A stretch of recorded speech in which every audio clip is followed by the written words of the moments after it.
Nouvel invité ici à Las Vegas du CES 2017, Frédéric Durand-Salmon, qui est le patron de BePatient. BePatient a une vraie présence importante à Las Vegas cette année. Pourquoi Frédéric Durand-Salmon? Bonjour à tous. C'est une première pour nous.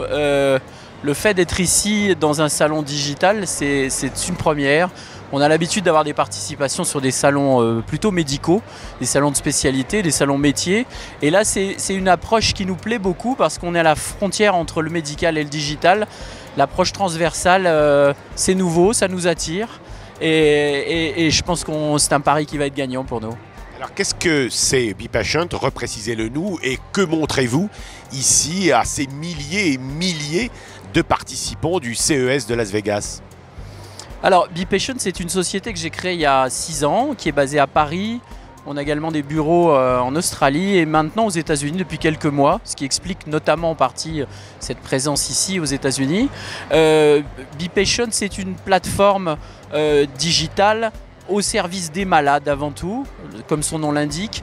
C'est-à-dire qu'on va capitaliser sur cet nouvel élan numérique, cette révolution numérique, pour revoir les parcours des malades dans le cadre de leur maladie, et souvent de leur maladie chronique, mais également de leur passage éventuel à l'hôpital, pour essayer d'optimiser ces parcours. Et donc on a une offre globale qui est sur le continuum de la santé, qui va en amont de la prévention pour éviter qu'ils deviennent malades ou qu'ils aient des complications dans leur vie au quotidien. Et l'idée principale, c'est d'optimiser leur qualité de vie et le fait de les impliquer un maximum dans la gestion de leur maladie. Alors, il y a la prévention, mais il n'y a pas que la prévention. Vous parlez de parcours de soins de patients. Donc vous commencez en amont avec la prévention, mais vous allez également vers la recherche, vous allez également vers l'accompagnement des malades, c'est cela?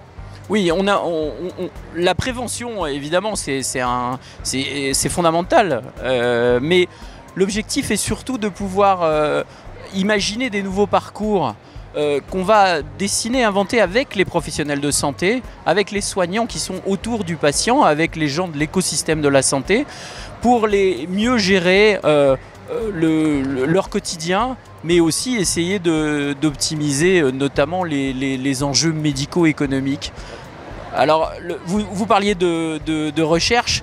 Une grande originalité et une grande nouveauté dans le secteur de la recherche clinique et de l'évaluation, c'est de l'impliquer, ce patient, de ne pas faire que de lui faire signer un papier pour l'engager dans des essais thérapeutiques, mais c'est aussi de lui donner un outil digital, éventuellement des objets connectés, pour le suivre au quotidien et suivre notamment la gestion de ses traitements. Alors quand je regarde votre stand ici à Las Vegas, au CES, je vois prévention, on en a parlé, chronic care, c'est-à-dire les maladies chroniques, la recherche, mais également l'hospitalisation. On a l'impression que vous êtes à peu près sur toute la chaîne de soins, c'est ça? C'est l'ambition en tout cas, et ça nous donne, je pense, une grande originalité. Et ce qu'on va essayer de démontrer ici aux États-Unis, c'est qu'on a une offre assez unique, justement parce qu'elle est complète. On a une vision assez holistique et profiter du digital pour justement prendre le patient tout au long de sa maladie.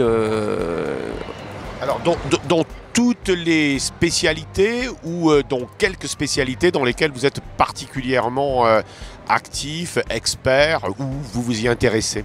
Oui, alors non, il est impossible de couvrir toutes les spécialités, surtout quand on est une jeune entreprise. On est une équipe d'une 40aine de personnes aujourd'hui, donc vous imaginez que on a déjà une 20aine de personnes qui sont dédiées à la recherche, au développement de nos outils, donc on ne peut pas tout couvrir. On s'est profondément attaché au secteur du cardio-métabolique, à celui de l'oncologie, de la cancérologie, à celui de l'orthopédie et de la rhumato, et dernièrement à la santé de la femme. Donc toutes de la maternité aux problèmes liés notamment à la gynécologie. C'est très ambitieux de partir en Australie, aux États-Unis. C'est vraiment à la fois ambitieux et c'est réaliste. Oui, c'est une notion de pionnier. On est pionnier, on défriche. Alors on le fait en France, en Europe, mais l'objectif, en tout cas la stratégie, c'est de montrer qu'on a une capacité de localiser, entre guillemets, de s'adapter à des modèles économiques différents, à des cultures différentes, pour démontrer, je dirais, la flexibilité, l'agilité de notre solution technologique. Alors nous sommes ici le premier jour de ce CES, il y a un monde absolument fou, mais on se reverra, Frédéric Durand-Salmon, parce que je vous interrogerai presque au milieu et en fin de salon pour voir un petit peu quelles sont les conclusions qu'un expert du numérique que vous êtes peut tirer à la fois et de ce salon et des grandes évolutions stratégiques. Merci. Je sais qu'on est impatient de voir le résultat. En tout cas, depuis ce matin, ça fait 2-3 heures que le salon est ouvert. On a pas mal de monde sur notre stand, donc je suis plutôt content pour l'instant. Alors l'originalité, c'est que également vous faites des analyses. Il y a une infirmière qui fait des analyses et qui fait des tests sur des citoyens. Oui, c'est une des attractions, entre guillemets, et qui semble bien fonctionner. On a en effet un test rapide qui permet de faire une sorte de check-up rapide du risque cardio-métabolique.